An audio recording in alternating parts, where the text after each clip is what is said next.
Hello again, friends. You are listening to the Cat Breeder Sensei Says podcast. We are the show that supports the reputable breeding of pedigree cats.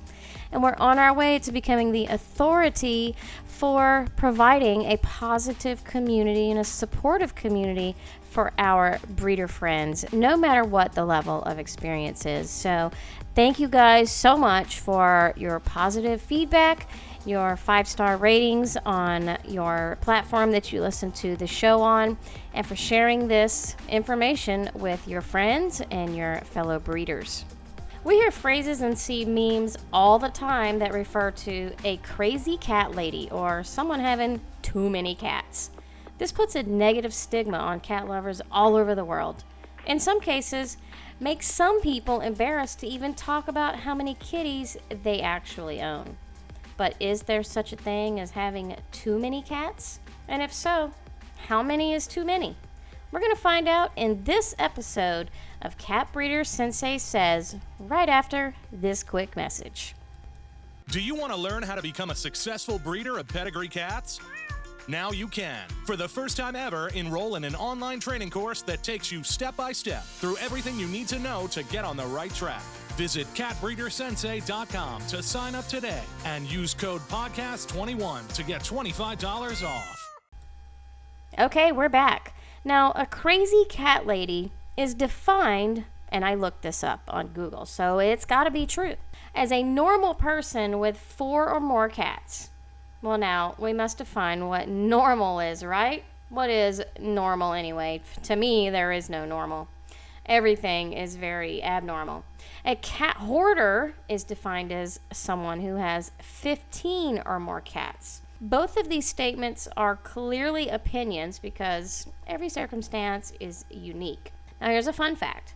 The average pet household owns 1.8 cats.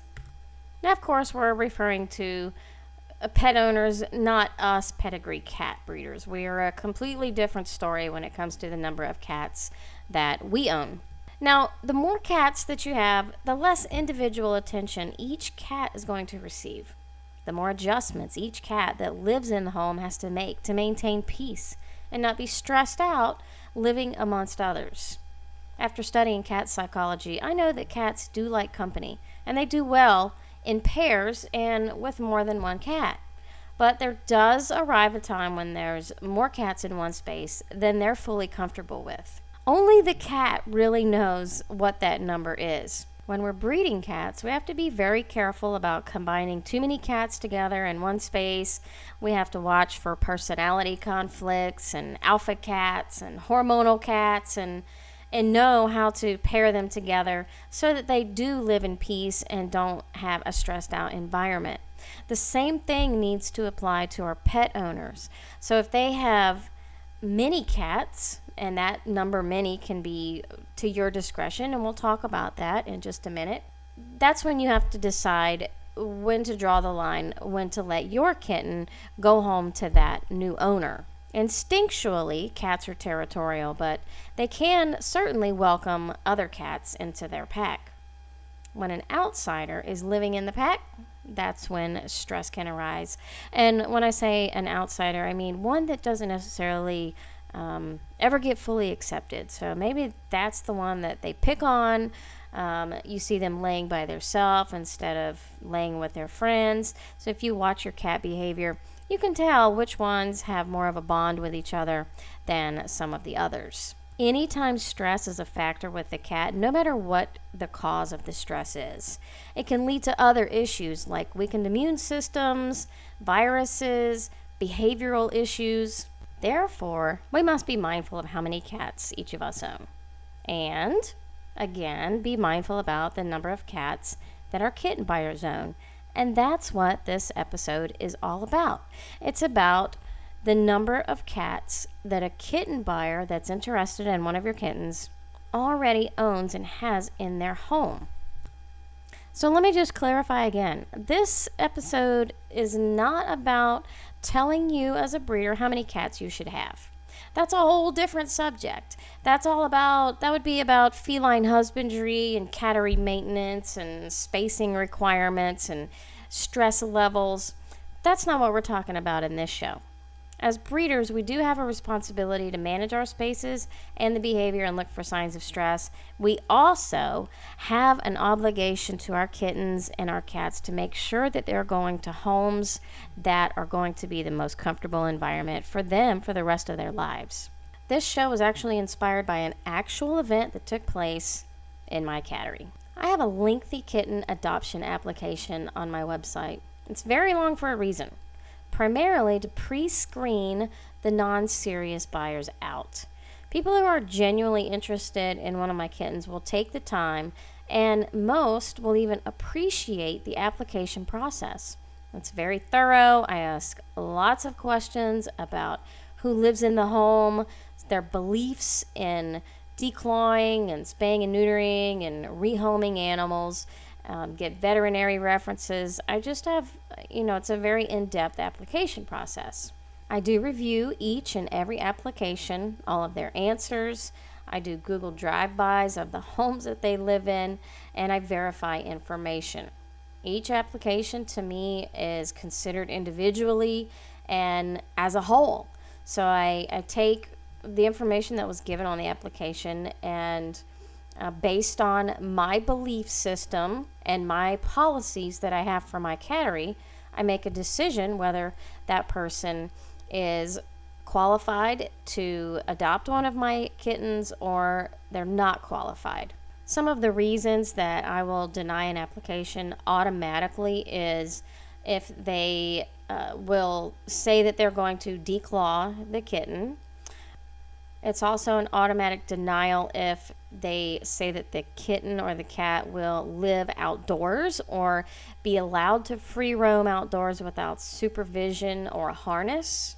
And I will also deny an application if the applicant already owns more than 4 cats. This is absolutely just a personal decision of mine and what I feel is best for the kittens that I'm sending home to their new owners. I am quite positive that there is a large number of people who will disagree with that decision, which one in particular we'll talk about in just a minute, and some that may agree with me.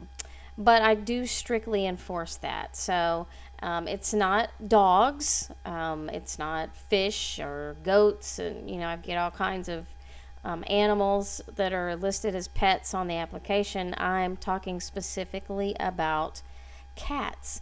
One of the main reasons, and actually the primary reason, that I will allow my kitten to be number 5 but not number 6 is I don't want not only my kitten but their cats to be stressed out.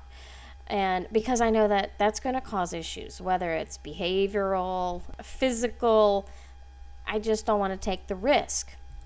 I'm comfortable with this decision and this policy that I have, but not everybody else is, especially some applicants. I had one just the other day that filled out the application and had 11 cats, and they were all ages, ranging from 14 all the way down to young adults.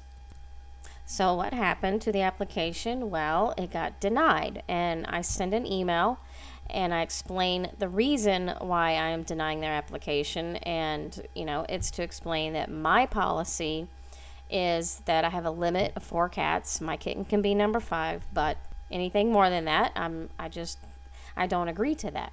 Now, what happens after they get my kitten, if it's number 5 and they add more cats on after that? Of course, I can't control that. And at least, I did what I think is best for the kitten and the cats that already live there. But, I'm not trying to control anybody and what they do after they get one of my kittens. I just can make the decision before it ever makes it to that home. Well, let me tell you, the person that I denied the application was insulted. They were very angry that I had made this decision, and she let me know with several emails, explaining how big her house was, and she sent me photos of all of her cats and told me they eat raw food every day, and just went through, her whole regime of how she takes care of her cats. And while it all sounded wonderful, I mean, I think maybe she thought it was a personal attack on her, and it wasn't. It's just my policy. And it's not the first time that I have had a very upset applicant, one that was very angry because I made the decision to deny their application. But that did inspire me to do this episode and let you know that you can stand up for things that you believe in. And you don't have to break your rules for people. If you feel strongly about something, then stick to your guns and make your policies and know what kind of homes that you want your kittens to go to.